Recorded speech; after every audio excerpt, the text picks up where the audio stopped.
বিয়ে দিছো?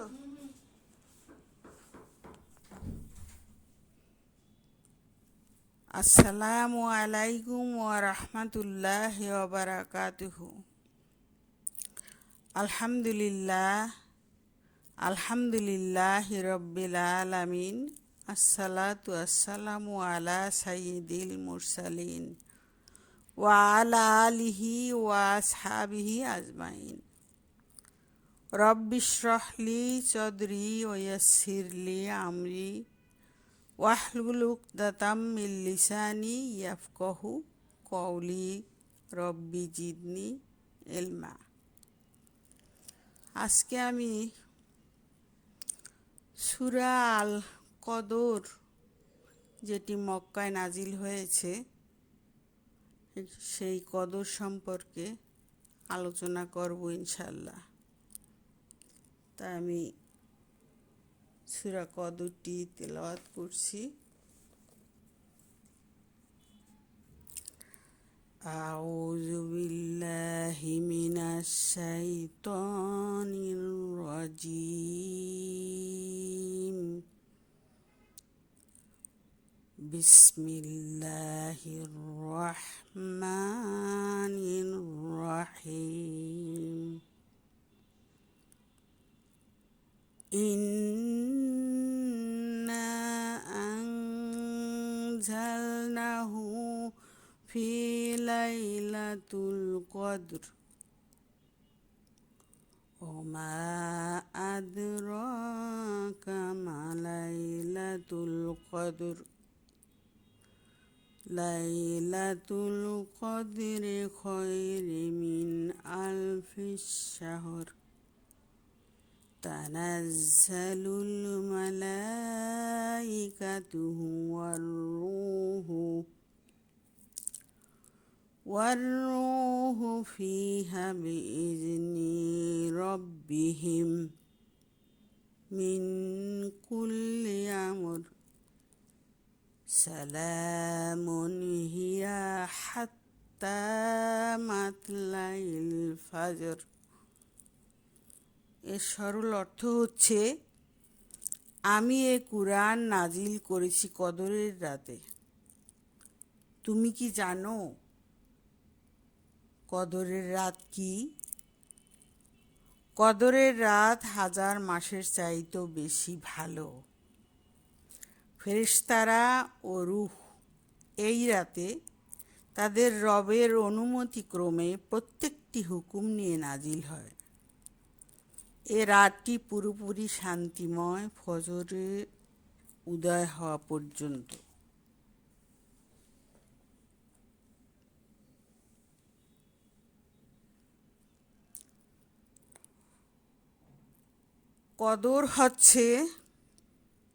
কদর অর্থ হচ্ছে শ্রেষ্ঠত্ব ও মর্যাদা, অর্থাৎ একটি অত্যন্ত মর্যাদাশালী রাত। রাসূল পাক সাল্লাল্লাহু আলাইহি সাল্লাম বলেছেন, জিবরিল আলাইহিস সালামের মাধ্যমে আল্লাহ পাক আমাকে জানিয়েছিলেন যে রমজানের শেষ দশকের বেজোর একটি রাতে কদর, কিন্তু তা আমি পরে ভুলে যাই। আল্লাহ সুবহানাহু তাআলা দেখতে চান কে কতটুকু এই শেষ 10 দিনের বেজোর রাতগুলো হন্যে হয়ে খুঁজতে থাকে। এই রাতকে পাওয়ার জন্য কার কতটুকু ব্যাকুলতা, তা তিনি দেখতে চান। কারণ এই কদরের রাতকে পাওয়া মানে সর্ব ধরনের কল্যাণকে পাওয়া, সর্ব ধরনের বরকতকে পাওয়া, সর্ব ধরনের নিয়ামতকে পাওয়া। আখিরাতে এই কল্যাণ চতুর্দিক থেকে, আপনার চতুর্দিক থেকে ঘেরাও করে রাখবে আপনাকে, যাতে করে কোনো অকল্যাণ আপনাকে স্পর্শ করতে না পারে। সুবহানাল্লাহ। তাহলে আমরা আবার মূল আলোচনায় ফিরে যাই। আল্লাহ বলেন, আমি কদরের রাতে পবিত্র কুরআন নাজিল করেছি। আবার সূরা বাকারায় বলা হয়েছে, শাহরু রমাদান আল্লাজি উনসিলা ফিহিল কুরআন, রমজান মাসে কুরআন নাজিল করা হয়েছে। সূরা বাকারা 185। এ থেকে জানা যায় নবী সাল্লাল্লাহু আলাইহি সাল্লামের কাছে হেরা গুহায় যে রাতে আল্লাহর ফেরেশতা জিবরিল আলাইহিস সালাম ওহী নিয়ে এসেছিলেন, সেটি ছিল রমজান মাসের শেষ দশকের একটি বেজোড় রাত। এই রাতকে এখানে বলা হয়েছে কদরের রাত। সূরা দুখানে এখানে একে মুবারক রাত বলা হয়েছে। হামিম ওয়াল কিতাবিল মুবিন ইন্না আনজালনা ফি লাইলাতিল মুবারাকাহ, অর্থাৎ অবশ্যই আমি একে একটি বরকতপূর্ণ রাতে নাজিল করেছি। সূরা দুখান আয়াত 3। তিনটি কল্যাণের সংমিশ্রণে আল্লাহ সুবহানাহু তাআলা পবিত্র কালামে এই মুবারাকা শব্দটি ব্যবহার করেছেন। মুবারাকা অর্থ হচ্ছে যাকে কল্যাণ বৃদ্ধি পাওয়ার ক্ষমতা দেয়া হয়েছে। কারণ রাত বরকতময় এবং কল্যাণময় রাত একটি, কিন্তু এখানে কাজ হচ্ছে তিনটি কাজ হয়েছে, যার জন্য এটি এত বরকতপূর্ণ হয়েছে যে তার থেকে উচ্চারিত হয়েছে, তার থেকে বের হয়েছে মুবারাকা। অর্থাৎ আল্লাহ এই মুবারাকাকে কল্যাণ বৃদ্ধির ক্ষমতা দিয়েছেন। সে কল্যাণ বৃদ্ধি করতেই থাকে। সেই কদরের রাত শুরু হওয়া থেকে ফজর পর্যন্ত তার কাজ সে কল্যাণ এবং বরকত বৃদ্ধি করতে থাকবে মানুষের জন্য, সবার জন্য না।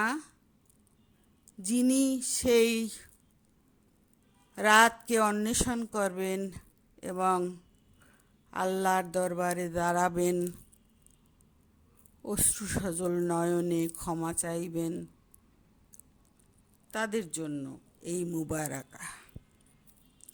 মুবারাকা অর্থ যাকে কল্যাণ বৃদ্ধি পাওয়ার ক্ষমতা দেয়া হয়েছে। কে দিয়েছেন? আল্লাহ। তার কাজ হলো কি? এই মুবারাকার কাজ কি? প্রতি মুহূর্তে মানুষের জন্য কল্যাণ বৃদ্ধি করতে থাকে সে। আল্লাহ পাক তাকে এই আদেশ দিয়েছেন যে এই রাতটিকে খুঁজবে, অন্বেষণ করবে এবং পেয়ে যাবে, তার জন্য তুমি কল্যাণ এবং বরকত বৃদ্ধি করতেই থাকবে। এই মুবারাকার কাজ কখন শুরু হয়? পবিত্র রমজান মাসের পবিত্র কদরের রাতে। আপনারা একটু গুরুত্ব সহকারে মনে রাখবেন, এই মুবারাকা শব্দটি আল্লাহ কিসের দ্বারা তৈরি করেছেন? তিনটি কল্যাণের মিশ্রিত খুশবু দ্বারা এই মুবারাকা শব্দটি তৈরি করেছেন। যেমন ধরেন ঝর্ণা, তা থেকে প্রবাহিত হয় কি? পানি। তেমনি মুবারাকা একটি ঝর্ণা সৃষ্টি হয় পৃথিবীতে সেই রাতের জন্য, যেখান থেকে শুধু বরকত এবং কল্যাণ, যত রকমের কল্যাণ আছে তা উচ্চারিত হতে থাকে। মুবারাকা এমন একটি শব্দ যা কল্যাণকে প্রসারিত করেই চলে। আপনার প্রত্যাশার চেয়েও বেশি। যে জেনে শুনে অচেতন হয়ে ঘুমাতে থাকে তার জন্য কিন্তু আপনার এই কল্যাণ নয়, তার জন্য মুবারাকা নয়। যে কদরের রাতকে অন্বেষণ করে এবং খুঁজে পেয়ে যায় এবং অবনত মস্তকে তার সমস্ত জীবনের গুনাহখাতা নিয়ে আল্লাহর দরবারে অশ্রুসিক্ত হয়ে আল্লাহর কাছে তওবা করে, এই মুবারাকা তার জন্য কল্যাণ এবং বরকত বৃদ্ধি করতেই থাকবে ফজর পর্যন্ত।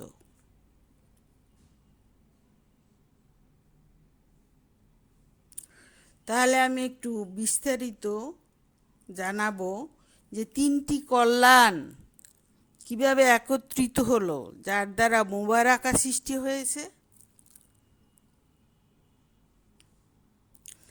আল্লাহ সুবহানাহু তাআলা এই 3টি বরকতপূর্ণ কাজের সংমিশ্রণে কি একটি হচ্ছে পবিত্র রমজান মাস, আর একটি হচ্ছে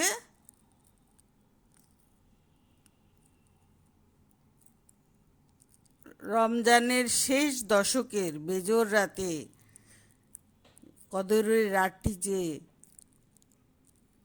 কদর সূরাটি যে নাজিল হয়েছে, এই 2 নম্বর।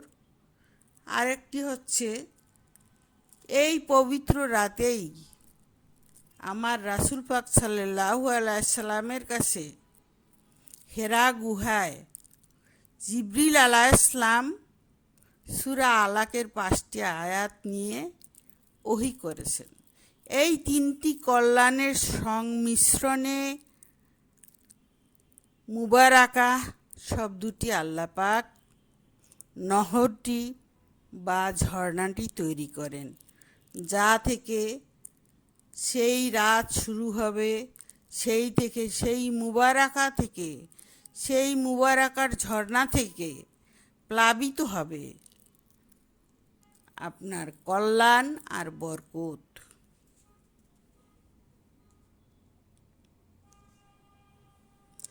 আমি এখন একটু ব্যাখ্যা করে বলি কি সেই পবিত্র রাত আর কি সেই কল্যাণ।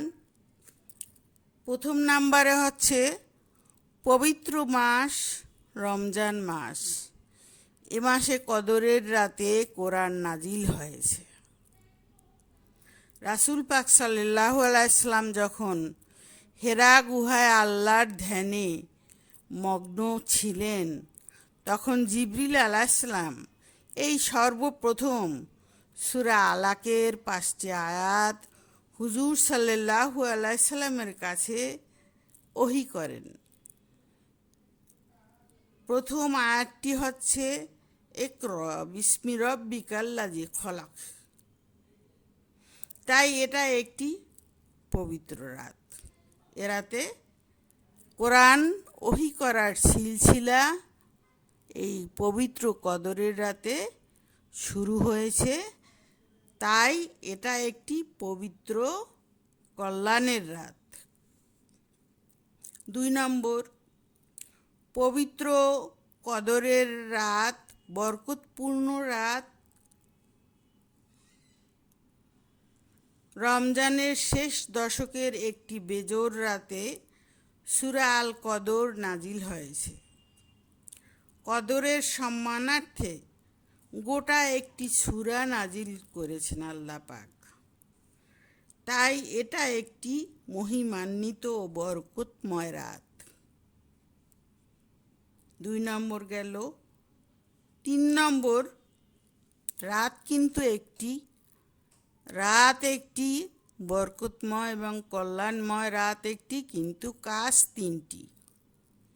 কাজ সংগঠিত হয়েছিল 3টি, তার 2টি আমি বলেছি, বাকিটা আমি বলতেছি।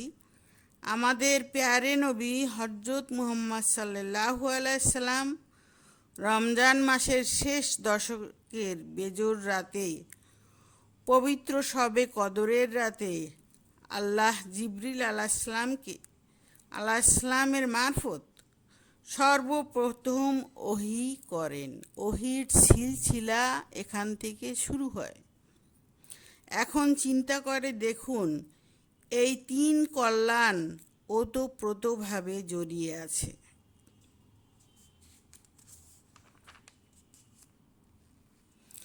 এই তিন কল্যাণের রাতে আল্লাহ সুবহানাহু তাআলা এই তিনটি বরকতপূর্ণ কল্যাণের সংমিশ্রণে তৈরি করেছেন মুবারাকা।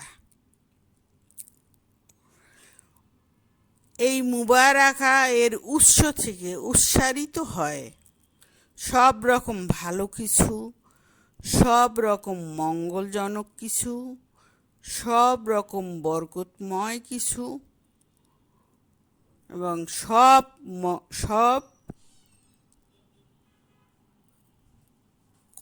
সব কিছুর কল্যাণের কিছু, এবং তৈরি হয় এই মুবারাকা থেকে আরেকটি জিনিস তৈরি হয়, বরকতপূর্ণ কল্যাণের নহর এবং সর্বপ্রকার নিয়ামতের ভাণ্ডার। এই মুবারাকা থেকে সেই রাতে তৈরি হয়। কদরের রাত এক মহামহিমান্বিত রাত, সম্মানিত রাত, ভাগ্য তাকদীর নির্ধারণের রাত। এই রাতে ইবাদতকে আল্লাহ বলেছেন তোমাদের গণনায় এই রাতের ইবাদতকে হাজার মাসের চাইতেও উত্তম বলা হয়েছে। হাজার মাস হচ্ছে 83 বছর 10 দিন। আপনি যদি একটি কল্যাণের কদরের রাত পেয়ে যান, তাহলে আপনি যেন 83 বছর 10 দিন অনবরতভাবে আল্লাহর ইবাদতে মগ্ন ছিলেন। এই সওয়াবটি আপনাকে দেয়া হবে। রাসূল সাল্লাল্লাহু আলাইহি সাল্লামের আমলে আরবের লোকদের কাছে গণনার সর্বোচ্চ সংখ্যা ছিল 1000। যখন তারা গণনা করত, তারা 1000-এ থেমে যেত। 1000-এর উপরে তারা গণনা জানত না। তাই আল্লাহ সুবহানাহু তাআলা তাদের গণনায় সর্বোচ্চ সংখ্যা দিয়ে বুঝিয়েছেন,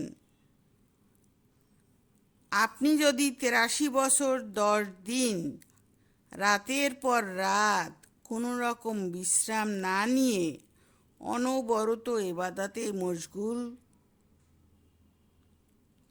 থাকেন,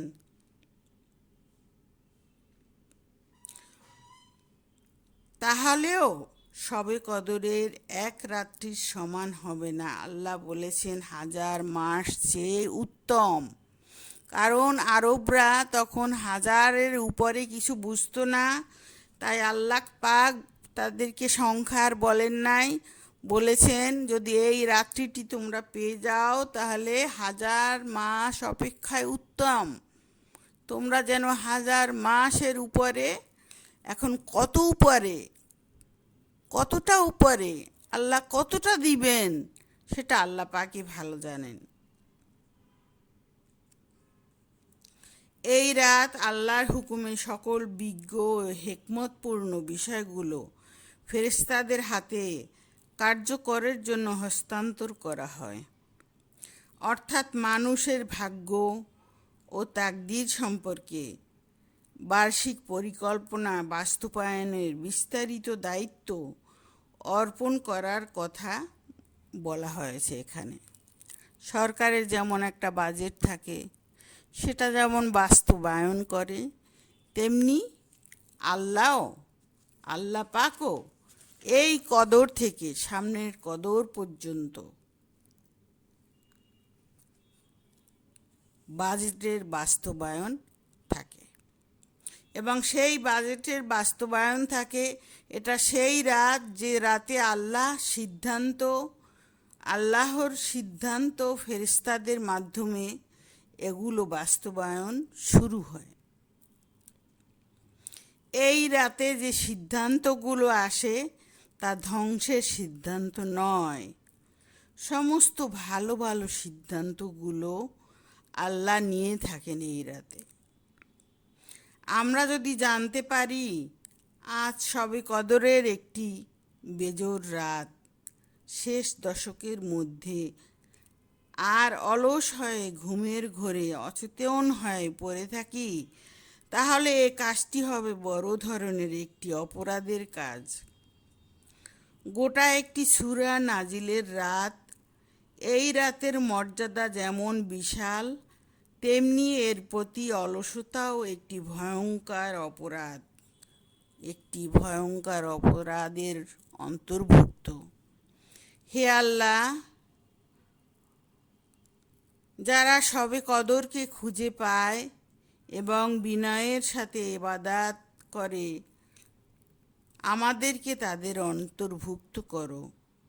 কারণ যারা শবে কদরকে অন্বেষণ করে এবং পেয়ে যায়, আল্লাহর কাছে কেঁদে কেটে তওবা করে, আখেরাতের আযাব থেকে নাজাত পেয়ে যায়, তাহলে দুনিয়া এবং আখেরাতের সর্বময় কল্যাণ তাদের হাতের মুঠোয় এসে যায়। অর্থাৎ যে কদর পেল এবং চোখের অশ্রু দিয়ে আল্লাহর দিলকে প্লাবিত করে দিল, তার জন্য আল্লাহ সুবহানাহু তাআলা আসমানের সকল রহমতের দুয়ার খুলে দিল। যে কদরের রাতটি পেল এবং তার অশ্রু দ্বারা তার গুনাহের কথা মনে করে, তার মৃত্যুর কথা মনে করে, তার কবরের কথা মনে করে, তার হাসরের কথা মনে করে, মিজানের কথা মনে করে, পুলসিরাতের কথা মনে করে, জাহান্নামের কথা মনে করে, অশ্রুসিক্ত নয়নে আল্লাহর দিলকে প্লাবিত করে দিতে পারে, তার জন্য আল্লাহ সুবহানাহু তাআলা আসমানের সকল রহমতের দুয়ার খুলে দিল। একটি গোপন কথা বলছি, আল্লাহ কিন্তু চোখের পানি একদম সহ্য করতে পারেন না। তার ভয়ে চোখের পানির একটি ফোঁটা তার কাছে অনেক প্রিয়, অনেক মূল্যবান। তাই চুপি চুপি আল্লাহর দরবারে নাজাতের জন্য, জাহান্নামের আগুন থেকে মুক্তি পাওয়ার জন্য, কবরের আযাব থেকে মুক্তি পাওয়ার জন্য চুপি চুপি কাঁদবো আমরা আল্লাহর দরবারে। জানি না কখন কোন সময় নিয়তি এসে সামনে দাঁড়ায়। তাই যারা সচেতন, যারা বুদ্ধিমান, তারা সমস্ত সময় কাজ করবে, অবশ্যই দুনিয়ার কাজ করবে, কিন্তু দিলে তার থাকবে ভয় যে কোনো সময় আমার ঘন্টা বেজে যেতে পারে আর আমি এই দুনিয়ার ক্ষণস্থায়ী সুখ থেকে চলে যেতে পারি। যার মনে এই ধারণা থাকে, সে কি কোনো অন্যায় কাজ করতে পারে? সে কি কোনো হারাম কাজ করতে পারে? রাসূলুল্লাহ সাল্লাল্লাহু আলাইহি সাল্লাম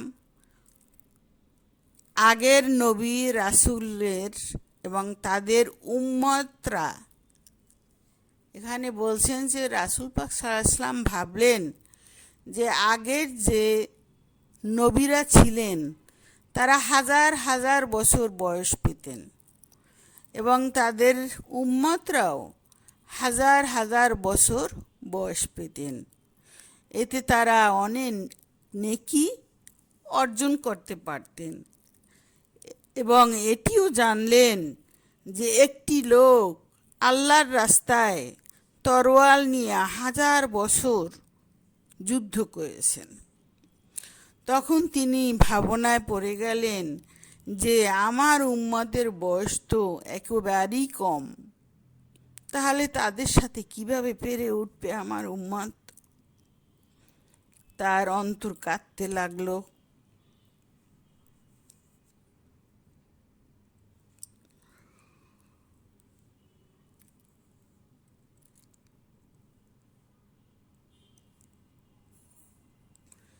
এরপর আল্লাহ পাক নাজিল করলেন তার অন্তরের কথা।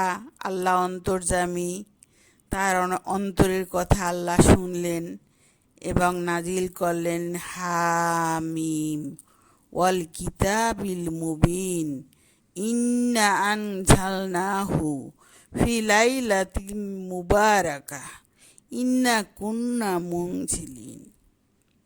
অর্থ হামিম, সুস্পষ্ট কিতাবের শপথ, আমি এই কোরআনকে এক বরকতময় রাতে নাজিল করেছি। আমরা লোকদেরকে সতর্ককারী। এই রাতে সকল বিজ্ঞ ও হিকমতপূর্ণ বিষয়ে ফয়সালা করা হয়। এই রাত বলতে কদরের রাত বোঝানো হয়েছে এবং তাতে আগামী 1 বছরের রিজিক এবং হায়াত, মৃত্যুসহ অন্যান্য সকল কিছুর ফয়সালা ও পরিকল্পনা ফেরেশতাদেরকে জানিয়ে দিয়ে মানুষের ভাগ্য ও তাকদীর সম্পর্কে বার্ষিক পরিকল্পনা বাস্তবায়নের বিস্তারিত দায়িত্ব অর্পণ করার কথা এখানে বলা হয়েছে। অর্থাৎ রাসূল পাক সাল্লাল্লাহু আলাইহি সাল্লামকে আল্লাহ বললেন যে তাদেরকে আমি হাজার হাজার বছর ঠিকই বাঁচিয়ে রেখেছি, কিন্তু তোমার উম্মতের জন্য আমি এমন একটি রাত সৃষ্টি করেছি যে রাত 1000 মাসের চাইতেও উত্তম। সে যদি প্রতি বছর এই রাতটিকে অন্বেষণ করে এবং খুঁজে পায়, তাহলে সে আগের উম্মতের চেয়ে অনেক অনেক অংশে সে অগ্রগামী। আমার রাসূল পাক সাল্লাল্লাহু আলাইহি সাল্লামের উম্মতেরা অগ্রগামী হবে ইনশাআল্লাহ।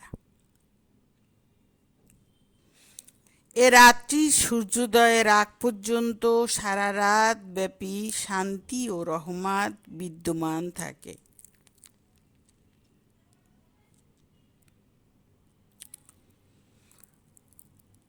আল্লাহ পাক বলছেন যে মানুষকে আল্লাহর দিন সম্পর্কে সচেতন করিয়ে দিন। আল্লাহর দিনগুলোর মাঝে সব রাতের মধ্যে সবচেয়ে মর্যাদাবান রাত লাইলাতুল কদর। কদরের এই রাতকে পবিত্র কোরআনে ঈদ বলা হয়েছে। পবিত্র কোরআনে ঈদ যেন কোরআনের বর্ষপূর্তি হিসাবে এই রাতকে উদযাপন করছি। শবে কদর হলো 1000 মাস অপেক্ষায় শ্রেষ্ঠ। আমি আগে আলোচনা করেছি কতটুকু শ্রেষ্ঠ। আল্লাহ দেনেওয়ালা, আল্লাহর কোনো অভাব নাই। আল্লাহ যখন বলেছেন 1000 মাসের চাইতেও শ্রেষ্ঠ, তাইলে সেটাই শেষ কথা। সেটার উপরে আমাদের বিশ্বাস রাখতে হবে এবং সেইভাবে আমাদেরকে কদরকে খুঁজতে হবে, অন্বেষণ করতে হবে। তোমাদের গণনায় আল্লাহ পাক বলছেন তোমাদের গণনায় 1000 মাস অপেক্ষায় উত্তম এই কদরের রাত। তোমাদের গণনার হিসাবে গোটা একটি জীবনকাল অপেক্ষার চেয়েও উত্তম। 83-84 বছর মানুষ কি বাঁচে? খুব কম দেখা যায়। তাহলে হয়তো অনেকেই বলবে যে একটা রাত পেলেই তো আমার হয়ে গেল। কিন্তু আপনি কি আখেরাতে শুধু ৮৩-৮৪ বছর থাকবেন জান্নাতে?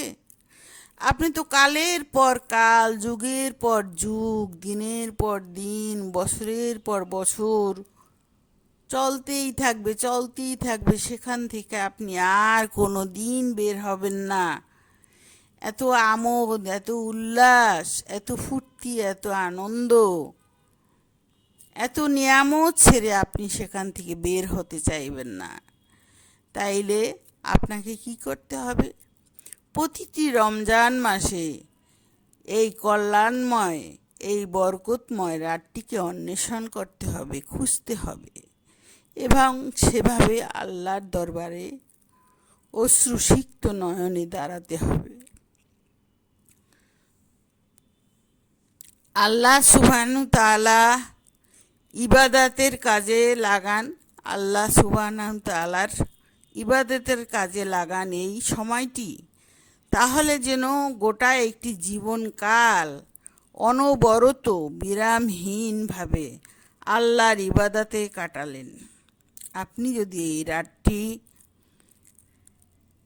সম্পূর্ণ রাত আপনাকে ইবাদত করতে হবে না, আপনি কিছুক্ষণ জিকির করবেন, কিছুক্ষণ কোরআন তেলাওয়াত করবেন, কিছুক্ষণ নামাজ পড়বেন, কিছুক্ষণ মোনাজাত করবেন, ক্ষমা চাইবেন, কাঁদবেন, কিছুক্ষণ বিশ্রাম নেবেন। এভাবে যদি আপনি রাতটি কাটিয়ে দিতে পারেন, তাহলে আপনি ৮৩ বছর ১০ দিন, ১০০০ মাসের হিসাবে বলছি, কিন্তু আল্লাহ পাক এখানে বলেছেন যে তার চেয়েও উত্তম, তার চেয়েও বেশি আমি তোমাদেরকে দেব।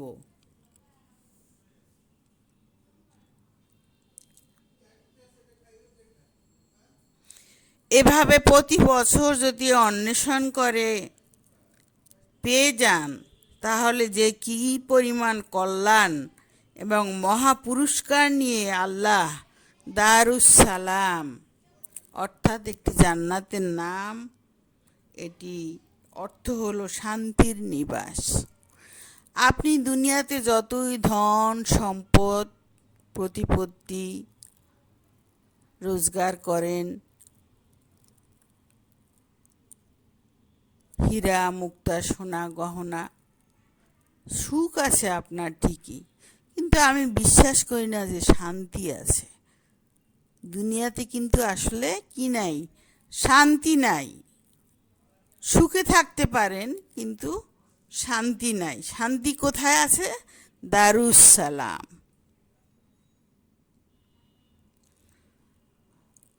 এটার নাম দারুস সালাম, অর্থাৎ শান্তির নিবাস। সেখানে শুধু আপনার জন্য শান্তি আর শান্তি, চিরজীবন আপনি সেখানে কাটাবেন। সেখান থেকে আপনি আর বের হতে চাইবেন না। আপনার আর কোনো মৃত্যু হবে না, আর কোনো দুঃখ আসবে না, আর কোনো বেদনায় আপনার বক্ষ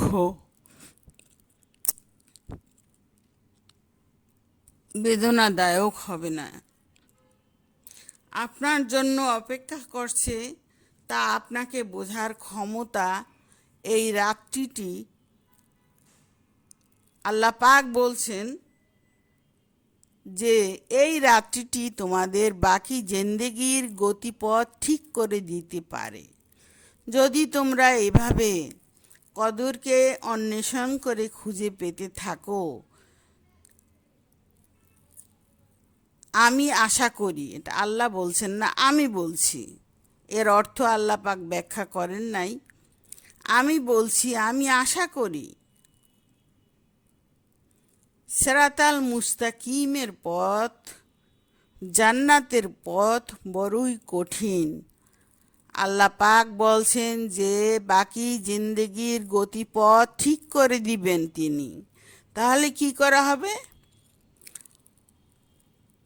আল্লাহ সুবহানাহু তাআলা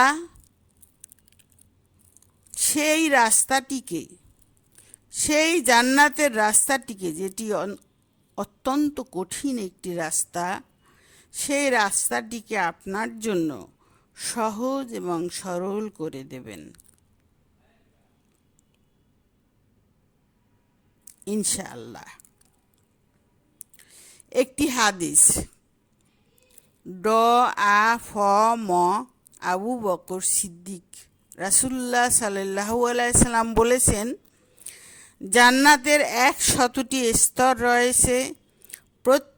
প্রত্যেকটি স্তরে ব্যবধান আকাশ পৃথিবীর মধ্যবর্তী দূরত্বের সমান। আর জান্নাতের সর্বোচ্চ স্তর হলো ফেরদাউস। সেখান থেকে অন্যান্য জান্নাতের দিকে প্রবাহিত হয় 4টি নহর। আর জান্নাতুল ফেরদাউসের উপরে রয়েছে আল্লাহর আরশ। সুতরাং আল্লাহর কাছে জান্নাতুল ফেরদাউস চাইবেন। যখন আপনি জান্নাত চাইবেন তখন আল্লাহর কাছে, কারণ আল্লাহ, আমি আগেই বলেছি, আল্লাহ দেনেওয়ালা, আল্লাহর ভান্ডারে এমন কিছু নাই যে অভাব পড়ে যাবে, বা আপনাকে যদি জান্নাতুল ফেরদাউস দান করা হয় তাহলে আল্লাহর কিছুটা কম হয়ে যাবে, তা না। আল্লাহর ভান্ডার অফুরন্ত। আপনি চাইবেন, ইচ্ছা মতো চাইবেন, দুনিয়াও চাইবেন, কিন্তু সেটা হালালভাবে চাইবেন। আল্লাহ শিখিয়ে দিয়েছেন না, রব্বানা আতিনা ফিদ দুনিয়া হাসানাতাও ওয়া ফিল আখিরাতি হাসানাতাও ওয়া কিনা আযাবান্নার। 3টি গুরুত্বপূর্ণ জিনিস যা আমাদের অত্যন্ত দরকার, সেই 3টি গুরুত্বপূর্ণ জিনিস আল্লাহ পাক কিন্তু শিখিয়ে দিয়েছেন যে এই দুনিয়াতেও তুমি আমাকে ভালো রাখো, হালালের পথে রাখো, এবং আখিরাতকেও আমার জন্য জান্নাত তৈরি করে রেখো। আর তোমার ওই জাহান্নাম থেকে আমাদেরকে মুক্ত করো, আমাদের সন্তানদেরকে, আমাদের পরিবারকে, আমাদের আত্মীয় স্বজনকে, সমস্ত মমিন মুসলমানকে ওই জাহান্নামের আগুন থেকে তুমি আমাদেরকে মুক্তি দাও। তাই আল্লাহ পাক বলেছেন যে তোমরা যখন চাইবে আল্লাহর কাছে বেহেশত, যখন চাইবে তখন জান্নাতুল ফেরদাউস চাইবে, কারণ ফেরদাউসের উপরই আল্লাহর আরশ। এটি একটি অত্যন্ত মর্যাদাবান, মর্যাদাশীল একটি জান্নাত। এটি অনেক উঁচু স্তরের একটি জান্নাত। সূরা আল আনআম আয়াত 127 আল্লাহ বলছেন, হে মানুষ, তোমরা এ পার্থিব জীবনের ধোঁকায় পড়ে আছো, অথচ আল্লাহ তাআলা তোমাদের চিরস্থায়ী এক দারুস সালাম, শান্তির নিবাসের দিকে ডাকছেন। তিনি যাকে ইচ্ছে তাকে সহজ সরল পথে পরিচালিত করেন। আমরা সবসময় চাইব, হে আল্লাহ, হেদায়েতেরও স্তর আছে, ঈমানেরও স্তর আছে। আমরা সবসময় আল্লাহর নিকট চাইব, আল্লাহ তুমি আমাদেরকে এবং আমাদের পরিবারকে, আমাদের সন্তান সন্ততিকে, আমাদের আত্মীয় স্বজনকে, আমাদের পাড়া প্রতিবেশীকে, সবাইকে তুমি উত্তমভাবে হেদায়েত দান করো এবং জাহান্নামের আগুন থেকে আমাদেরকে তুমি মুক্তি দিও।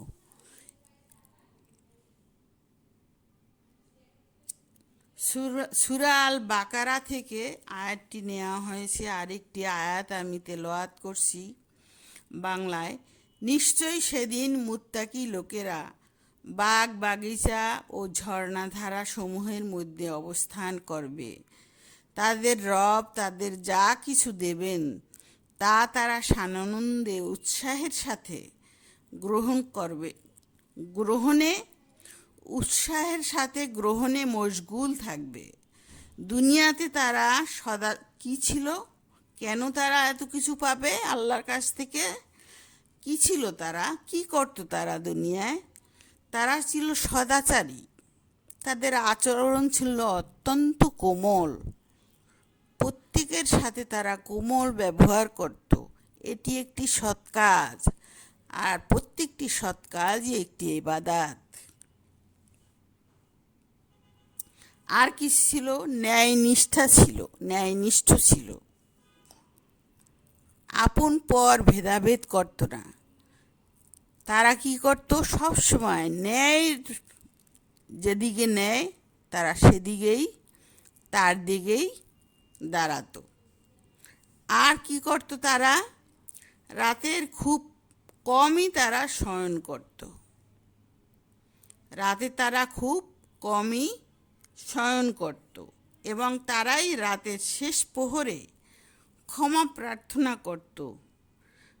আর তাদের ধন মাল তাদের সাধ্য অনুযায়ী, যার যতটুকু সাধ্য আছে সেই অনুযায়ী প্রার্থনাকারীদেরকে, যারা সাহায্য চাইতো, যারা অভাবগ্রস্ত তাদেরকে, এবং বঞ্চিত যারা বঞ্চিত তাদেরকে দান করত। তাদের যা কিছু আছে, এটা আমি বহুবার বলেছি, আল্লাহ কোনো অঙ্ক নির্ধারণ করে দেননি যে তুমি কত দেবে। তোমাকে যা কিছু দেওয়া হয়েছে সেইভাবে, সেই পরিমাণ তুমি বঞ্চিত যারা তাদেরকে দান করো। এতক্ষণ আপনাদেরকে আল্লাহর রহমত, মাগফিরাত এবং দয়া, মায়া, ভালোবাসার কথা শোনালাম। এখন আমরা আবার মূল আলোচনায় ফিরছি ইনশাআল্লাহ।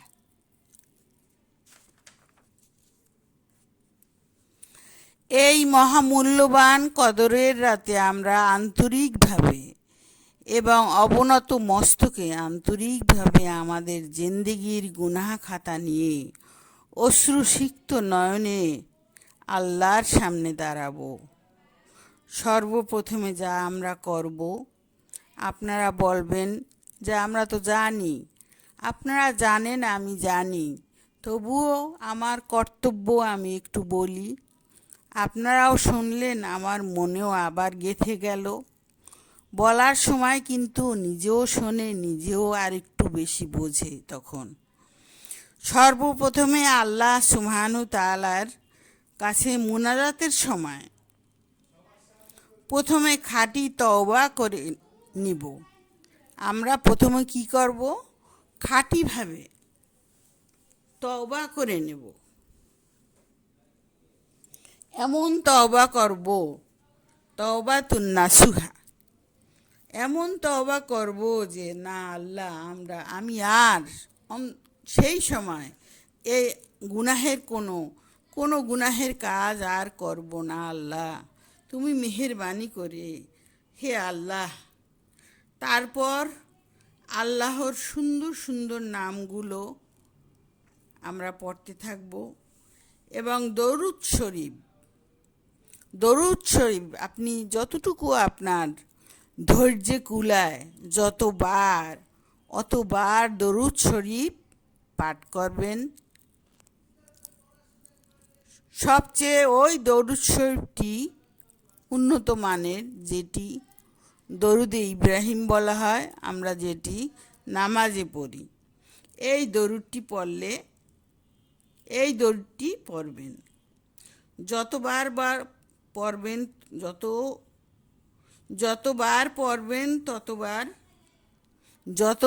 পারেন ততবার পড়বেন। মাঝে মাঝে বিশ্রাম নেবেন। এরপর যখন আল্লাহর দরবারে হাত তুলবেন, বলবেন, সর্বপ্রথমে সূরা ফাতিহা পাঠ করব আমরা, কারণ আপনি আল্লাহর কাছে অনেক কিছু চাইবেন। জাহান্নামের আগুন থেকে নাজাত চাইবেন, আযাব থেকে নাজাত চাইবেন, কবরের আযাব থেকে নাজাত চাইবেন। এভাবে প্রত্যেকটি ঘাঁটি থেকে আপনি নাজাত চাইবেন। দুনিয়ার সুখ স্বাচ্ছন্দ্য চাইবেন। তো একটু আল্লাহ পাকের গুণগান করে নেবেন। প্রথমে সূরা ফাতিহা পাঠ করবেন। এরপর আপনার গুনাহ মাফের কি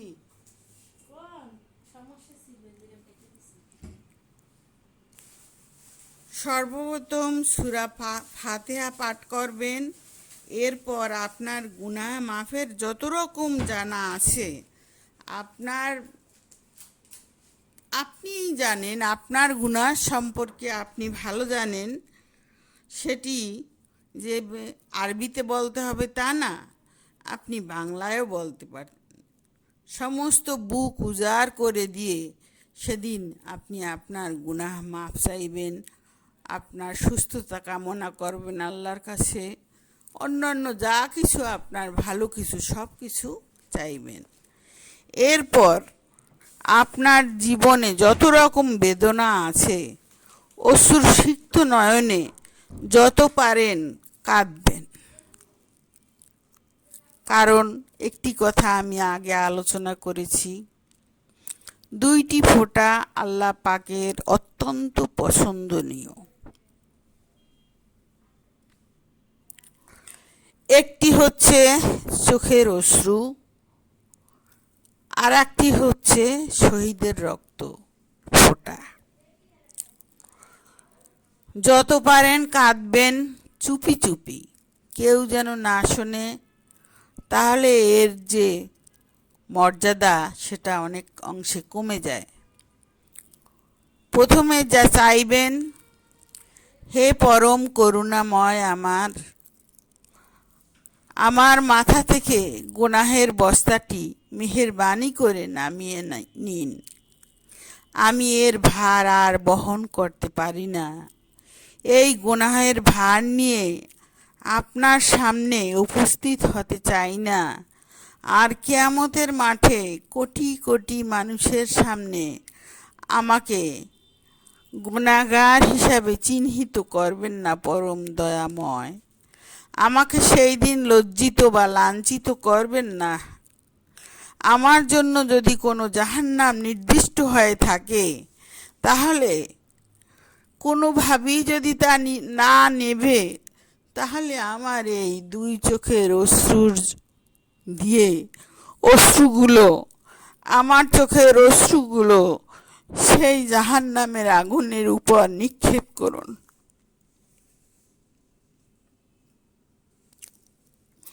নিক্ষেপ করে আগুন নিভিয়ে দিন। আর আমার নামে যদি কোনো আযাব লিখিত হয়ে থাকে, আযাবের কোনো খাতা সৃষ্টি হয়ে থাকে, তা যেন নাজাতে পরিণত হয়ে যায়। আমরা জাহান্নাম থেকে মুক্তি চাইব, যে আমাদের চোখের পানি দ্বারা যেন আল্লাহ পাক আমাদের চোখের পানি দোজখের আগুনের উপর নিক্ষেপ করে আগুনকে যেন আল্লাহ পাক নিভিয়ে দেন। এবং আমাদের নামে যদি এক্সট্রা কোনো খাতা থাকে আযাবের, সেই আযাবগুলো যেন আল্লাহ পাক নাজাতে পরিণত করে দেন। এরপর আপনার যা কিছু আছে চাইবেন, সেদিন চাওয়ার সময় সেদিন চেয়ে নেবেন। যেমন মৃত্যুর আযাব, উচ্চ ঈমানের সাথে মৃত্যু। যত উচ্চতর ঈমান আপনার থাকবে, যত চেতনার সাথে আপনার মৃত্যু হবে, তাহলে আপনি কালেমা তাইয়্যিবা সুন্দরভাবে পড়তে পারবেন। মৃত্যুর উচ্চ ঈমানের সাথে আপনি যখন আল্লাহ পাক বলছেন তোমরা যখন চাইবে সবচেয়ে ভালোটা চাইবে, আপনি চাইবেন উচ্চ ঈমানের সাথে যেন আমার মৃত্যু হয়। মৃত্যুর সময় তুমি আরাম দিও আল্লাহ, কবর যেন জান্নাতের টুকরা হয় এবং বাগান হয়। আর হাসুরের যেন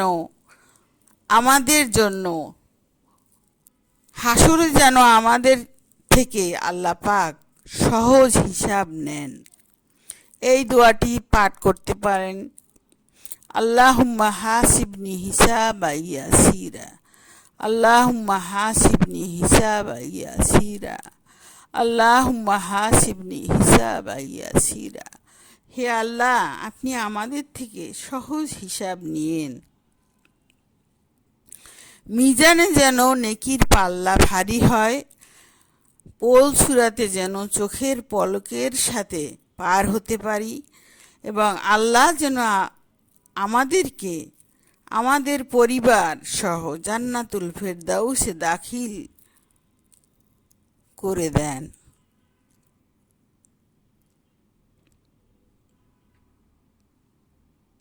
আমিন সুম্মা আমিন। আবারও মূল আলোচনায় একটু ফিরে যাচ্ছি। মানব জাতির জন্য সবচেয়ে বিস্ময়কর এই রাত, কারণ কদরের রাতে আল্লাহ এক শক্তিশালী কালাম নাজিল হয়েছে মানুষকে আল্লাহর দিন সম্পর্কে সচেতন করিয়ে দিন। এই কাজটিও যদি সেই রাতে আপনি করেন, বা আপনি মনে করেন যে আজ থেকে আমি আল্লাহর পথে দাওয়াত দান করব, এক্সট্রাভাবে নামতে হয় না। আপনার ঘরে কত মেহমান আসে, কত লোকের সাথে আপনার কথাবার্তা হয়।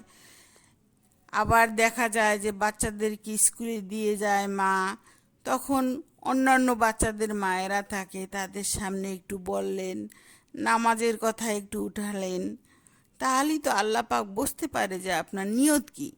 তাহলে হলো কি যে আপনি আল্লাহর পাকড়াও থেকে নিজেকে মুক্ত করতে পারবেন। সব রাতের মধ্যে সবচেয়ে মর্যাদাবান রাত লাইলাতুল কদর। এই রাতকে কোরআনের ঈদ, যেন কোরআনের বর্ষপূর্তি হিসাবে এই রাতকে উদযাপন করছি। এই রাত ফেরেশতারা এবং জিবরিল আলাইহিসসালাম দুনিয়াতে অবতরণ করেন। আল্লাহর আদেশক্রমে লাইলাতুল কদর রাতে আল্লাহর আদেশক্রমে রূহ মানে জিবরাইল আলাইহিসসালাম, বাইবেলে যাকে হোলি স্পিরিট বলা হয়েছে, আর কোরআন তাকে স্পেশাল গেস্ট হিসাবে সম্মানিত করেছেন। কদর অর্থ হলো মূল্য। তাহলে এর দাম কত? এর দাম হচ্ছে 1000 মাসের চেয়েও মূল্যবান। আসল জিনিসটা, আসল কথাটি কিন্তু আল্লাহ পাক গোপন করে গেছেন, তবুও একটা ধারণা দিয়েছেন যে 1000 মাস। আমি মনে করি আল্লাহ পাক ইনশাআল্লাহ তাআলা আমরা যদি এভাবে খুঁজতে খুঁজতে পেয়ে যাই, তাহলে আল্লাহ পাক আমাদেরকে মাফ করে দেবেন।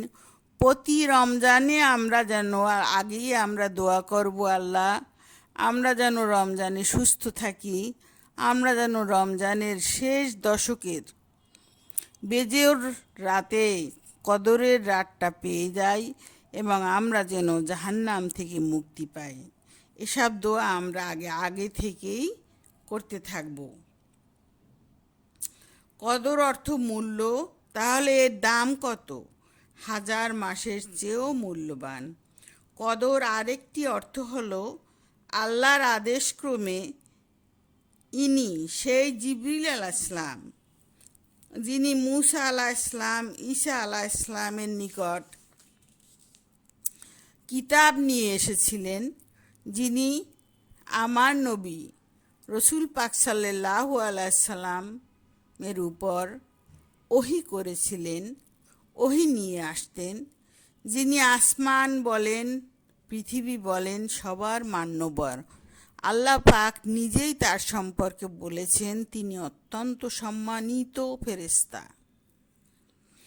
তার আবাস সিদরাতুল মুনতাহায়। আল্লাহ জুল জালাল ওয়াল ইকরাম সকল বিজ্ঞ ও হিকমতপূর্ণ মানুষের তাকদীর, ভাগ্য এই সবে কদরের রাত থেকে আগামী কদরের রাত পর্যন্ত কার্যকর করার জন্য মহামান্য জিবরিল আলাইহিসসালামের নিকট প্রেরণ করেন। তখন তিনি অন্যান্য সব ফেরেশতাদের 7 আসমান ভর্তি ফেরেশতা এবং দুনিয়ায় যত ফেরেশতা আছে, দুনিয়ায় যত বালুকণা আছে তার চাইতেও বেশি সেদিন ফেরেশতা আসমান থেকে অবতরণ করেন পৃথিবীতে। যত ফেরেশতা আছে বিভিন্ন ডিপার্টমেন্টে, বিভিন্ন কাজের দায়িত্বে যত ফেরেশতা আছে, তাদের নিজ নিজ কর্তব্য থেকে সেদিন তাদেরকে অব্যাহতি দেওয়া হয়। আল্লাহ আরশের চারপাশে যারা ইস্তেগফার পড়তে থাকেন, কর্তব্য থেকে অব্যাহতি পেয়ে সেদিন তাদেরকেও, আল্লাহর আসমান ধরে যারা ইস্তেগফার পড়তে থাকেন তাদেরকেও সেদিন তাদের কর্তব্য থেকে আল্লাহ পাক অব্যাহতি দেন।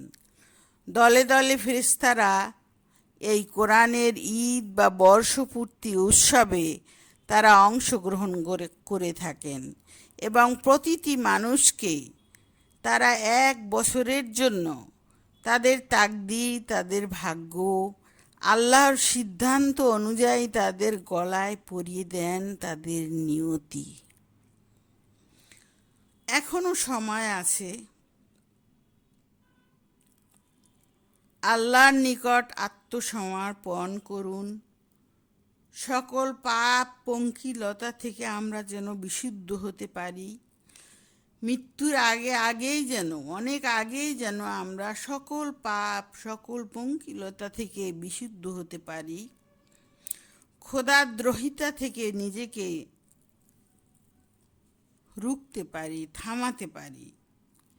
বেশি বেশি ইস্তেগফার আমাদেরকে পড়তে হবে, কারণ রাসূল পাক সাল্লাল্লাহু আলাইহি সাল্লাম বলেছেন, তিনি ছিলেন আল্লাহর প্রিয় রাসূল, আখেরি নবী। পৃথিবীতে দিনে 5 বার আজান হয়, সেই আজানের মধ্যে আল্লাহ পাক তার প্রিয় রাসূলের নাম বুলন্দ করেছেন। সেই নবী, সেই রাসূল আমাদের, তিনি বলেন, আমি প্রত্যেক দিন 70 বারের বেশি ইস্তেগফার পড়তাম। আস্তাগফিরুল্লাহ তিনি পড়তেন। আস্তাগফিরুল্লাহ রব্বি মিন কুল্লি জামবি ওয়া আতুবু ইলাইহি ওয়ালা হাওলা ওয়ালা কুওয়াতা ইল্লা বিল্লাহ। এতটুকু যদি আমরা পড়তে কষ্ট হয় তাহলে আমরা শুধু পড়ব আস্তাগফিরুল্লাহ। যখন দুনিয়াবি কাজে ব্যস্ত থাকব তখন আল্লাহর নামগুলো স্মরণ করব, দরুদ পাঠ করব, ইস্তেগফার বেশি বেশি করে ইস্তেগফার আস্তাগফিরুল্লাহ পড়ব। কারণ আপনি বা আমি জানি না এই কদরের রাত থেকে আগামী কদরের রাত পর্যন্ত এই পৃথিবীর বুকে আপনি বা আমি বিচরণ করতে পারবো কিনা। তাই দারুস সালাম এক শান্তির নিবাস আমাদেরকে ডাকছে, হাতছানি দিয়ে ডাকছে আর বলছে, এখনো সময় আছে, তওবা করো, ফিরে আসো, আল্লাহর আগুন থেকে বাঁচো। তো আজকের মতো এখানেই শেষ করছি। আপনারা দোয়া করবেন আবার যেন কোরআন নিয়ে আপনাদের সামনে উপস্থিত হতে পারি। ভুল ত্রুটি হলে আল্লাহ যেন আমাকে মাফ করে দেন, আপনারাও ক্ষমা সুন্দর চোখে দেখবেন। আসসালামু আলাইকুম ওয়া রাহমাতুল্লাহি ওয়া বারাকাতুহু।